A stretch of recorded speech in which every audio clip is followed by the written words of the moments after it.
সংসার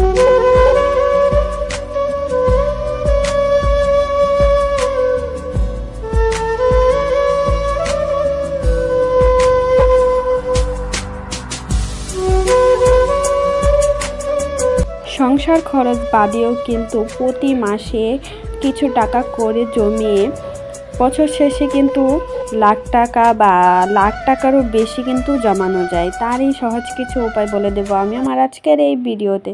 তার জন্য অবশ্যই কিন্তু ভিডিওটি সম্পূর্ণ দেখতে হবে। হ্যালো এভরিওয়ান, আসসালামু আলাইকুম। দুরন্ত ডেইলি ব্লগ চ্যানেল থেকে আমি ফারজানা নতুন দিনের নতুন আরেকটি ব্লগ ভিডিও নিয়ে চলে আসলাম। আমার ভিডিওটি যে যেখান থেকে দেখছেন সবাই ভালো, সুস্থ এবং নিরাপদে আছেন। আলহামদুলিল্লাহ, আপনাদের দোয়াতে আমরাও কিন্তু খুব ভালো আছি। এই তো প্রতিদিনের মতো আজকের ভিডিওটি আমি নিত্যদিনের কাজকর্ম দিয়েই শুরু করেছি। তবে আর আজকের ভিডিওতে সকালের নাস্তাটা দেখানো হয়নি, কেননা অফ ক্যামেরাতে সকালের নাস্তাটা আমি করে নিয়েছি।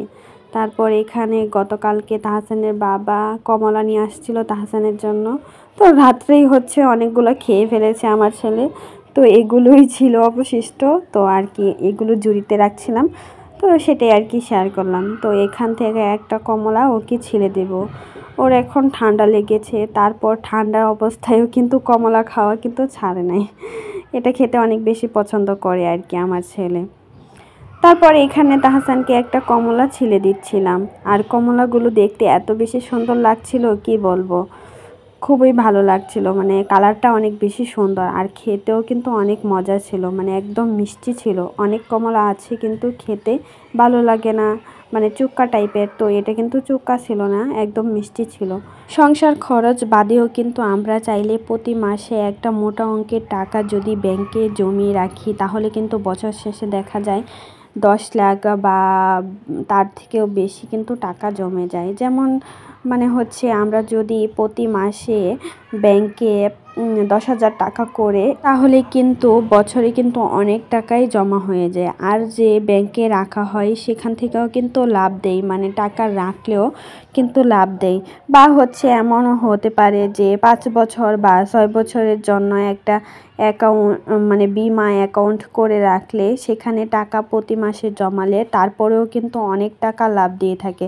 সেভাবেই কিন্তু বছরে অনেক টাকাই জমা হয়ে যায়। তারপর এখানে আমি কিছু কাপড় চোপড় গুছিয়ে নিচ্ছিলাম, আর কাপড় চোপড়গুলো এত এলোমেলো হয়ে আছিল, মানে শীতের জামা কাপড়, গরমের জামা কাপড় সব কিছুই একদম এলোমেলো হয়ে আছিল। তারপর এখানে আমি সুন্দরভাবে এগুলোকে গুছিয়ে নেব, মানে অফ ক্যামেরায় আমি সবগুলো গুছিয়ে নেব। সব ভিডিও তো আর শেয়ার করা যায় না, কেননা দেখা যায় সব কিছু শেয়ার করতে গেলে ভিডিওটা এত বেশি বড় হয়ে যায়। আর এখন তো আর সবাই ভিডিওটা লং করে দেখে না, মানে 2 মিনিট 3 মিনিট করে ভিডিও দেখে, কেউ আর ফুল ভিডিও দেখতে চায় না। আর যদি এত বেশি বড় ভিডিও দেওয়া হয় তাহলে তো আর কথাই নেই, তাহলে মনে কেউ আর দেখবেই না, কি আর বলবো। আমি কিন্তু সবার ভিডিও কম হলেও 5 মিনিট করে দেখি, যেহেতু আমার ছোট বেবি আছে, তার সাথে রান্না বান্না, সংসারের কাজকর্ম সব মিলিয়েই কিন্তু সবার ভিডিও আর হাতে ফোন নিয়ে বসে বসে দেখা তো আর সম্ভব হয় না। সবার ভিডিওতে প্রথমে আমি একটা কমেন্ট করে তারপর ভিডিওটা চালু করে চলে আসি। আর তাতেও যদি কেউ বিশ্বাস না করে, ভাই আমার কিছু করার নেই, তো যার যে ইচ্ছা। কারোর যদি বিশ্বাস না হয় তাহলে আর আমার ভিডিওটা দেখো না। এখানে আমি তাহসানের কাপড়গুলো সুন্দরভাবে গুছিয়ে এখন ওয়ারড্রোবে রেখে দিচ্ছিলাম। আর আমারও কাপড় চোপড়, আরও অনেক কাপড় চোপড় রয়ে গেছে, সেগুলোও গুছিয়ে নেব। তো আমরা যদি প্রতি মাসে সংসার খরচ বাদে 10,000 বা 5,000 টাকা করে একটা মোটা অ্যামাউন্টের টাকা ব্যাংকে রাখি, তাহলে কিন্তু বছরে অনেক টাকাই লাভ দেওয়া হয়, তার সাথে কিন্তু আমাদের অনেক টাকাই জমা হয়ে যায়। তো সেই টাকা দিয়েই কিন্তু আমরা ভবিষ্যতে অনেক কিছুই করতে পারবো। তো সবারই কিন্তু উচিত কিছু টাকা করে ব্যাংকে রাখার। তো আমার সংসার খরচ বাজেট যে টাকাটা থাকে সেই টাকাটা কিন্তু আমি সবসময় ব্যাংকে রেখে দেই। তো তো দেখা যায় বছরে কিন্তু অনেক টাকাই মাশাল্লাহ জমে যায়। তো আলহামদুলিল্লাহ আমি মাত্র 2 বছরের মতো হয়েছে আসছি মানে ঢাকাতে। তো এই কিছুদিনে মাশাল্লাহ অনেক টাকাই কিন্তু জমাতে পেরেছি, শুধুমাত্র একটু বুদ্ধি খাটিয়ে সংসারটাকে চালাই বলেই কিন্তু টাকাটা জমাতে পারি। অনেক আপুরাই কিন্তু আমার ভিডিওতে এসে কমেন্ট করে যে আমি নাকি ভুলভাল হচ্ছে কি বলে ভিডিও বানাই। আমি কোনো ভুলভাল কোনো ভিডিও বানাই না, সব প্রমাণ সহকারে একদম দেখিয়ে দেই। আমার সংসারে যতটুকু খরচ লাগে বা হচ্ছে আমি যত টাকা খরচ করে থাকি একদম প্রমাণ সহকারে কিন্তু ভিডিওতে দেখিয়ে থাকি। মানে কত টাকা খরচ করে বাজার করেছি বা কত টাকার মাঝে আমি বাজারটা শেষ করে থাকি সেটাও কিন্তু দেখিয়ে থাকি।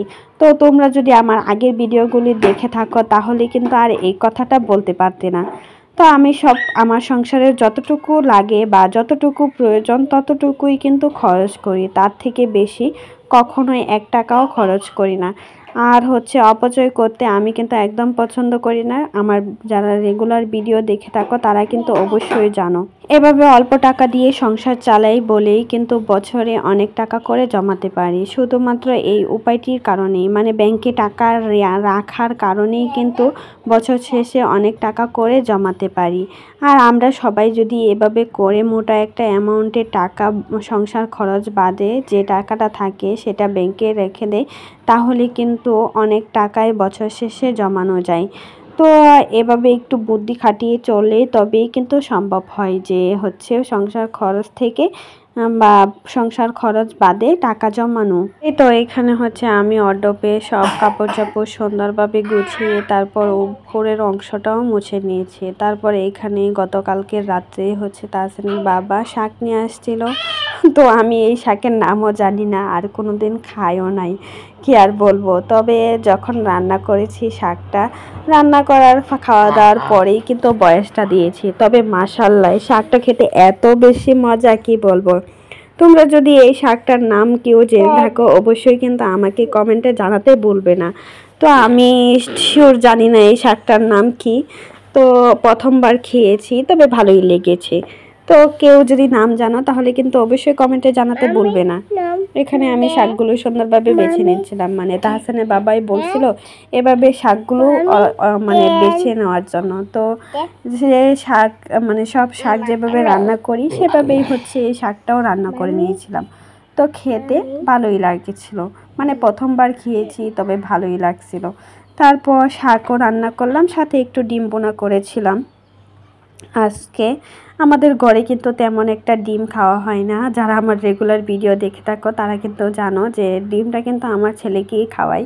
আর আমাদের তেমন একটা ডিম খাওয়া হয় না, ডিম খেতে কিন্তু এত বেশি ভালো লাগে না আমাদের, মানে আমি তেমন একটা ডিম খাই না। তো সেজন্য হচ্ছে ঘরে এত বেশি ডিম আনা হয় না, শুধুমাত্র দেশি হাঁস বা মুরগির ডিম আনা হয় তাহসানের জন্য। তো আজকে বয়সটা দেওয়ার সময় তাহসান এত বেশি ডিস্টার্ব করছিল কি আর বলবো। তো তারপর ওকে নিয়েই কিন্তু বয়সটা দিয়েছিলাম। তো ওর সাউন্ডটাও কিন্তু তোমরা শুনতে পেরেছো, প্লিজ কেউ কিছু মনে করো না। তো আমাদের প্রিয় আপু ভাইয়াদের কাছে ছোট্ট একটা অনুরোধ করে নিচ্ছি প্রতিদিনের মতো, আমার ভিডিওটি যে যেখান থেকে দেখছো কিন্তু একটা লাইক দিতে ভুলে গেছো, প্লিজ একটা লাইক দিয়ে আমার ভিডিওটি সম্পূর্ণ দেখার অনুরোধ রইল। আর যারা আমার চ্যানেলটাকে নতুন ভিজিট করেছো তোমরা চাইলে আমার চ্যানেলটাকে সাবস্ক্রাইব করে আমার পাশেই থেকে যেতে পারো যদি ভিডিওর কোনো অংশ তোমাদের কাছে ভালো লাগে তাহলে। এই তো ডিমগুলোকে আমি ভেজে নিয়েছি, তারপর হচ্ছে এখানে যে তেলটা রয়েছে সেখানে পেঁয়াজ দিয়ে হচ্ছে ডিমটা বোনা করে নেব। আমি হচ্ছে এভাবে সিম্পলভাবে ডিম বোনা করে থাকি। মাসে ব্যাংকে টাকা রাখলে কিন্তু একবার সুবিধা আছে, বছরে কিন্তু ব্যাংক থেকে অনেক টাকাই লাভ দিয়ে থাকে। তো সেই অনুযায়ী যদি টাকাটা জমিয়ে রাখা হয় তবে কিন্তু বছর শেষে অনেক টাকা করে পাওয়া যায়। তো আমি সবসময় কিন্তু সংসার খরচ বাদে বা সংসার খরচ থেকে কিছু টাকা এভাবে করে ব্যাংকে জমিয়ে রাখি। আর চাইলে সবাই কিন্তু একটা সঞ্চয় করে নিতে পারো, মানে 5,000 বা যার যেমন সামর্থ্য সেমনভাবে একটা সঞ্চয় করে নিলে তো 5 বছর 2 বছর সে অনুযায়ী করে নিলেও কিন্তু অনেক ভালো হয়। তো একসাথে অনেক টাকা জমানো যায় আর হাতে একসাথে অনেক টাকা আসে। তো আমার এই টিপসগুলো তোমাদের কাছে কেমন লেগেছে অবশ্যই কিন্তু কমেন্টে জানিও। তো আজকের ভিডিওটা এই পর্যন্তই ছিল। সবাই ভালো থেকো, সুস্থ থেকো। দেখা হবে আরেকটি নতুন ভিডিওতে। আল্লাহ হাফেজ।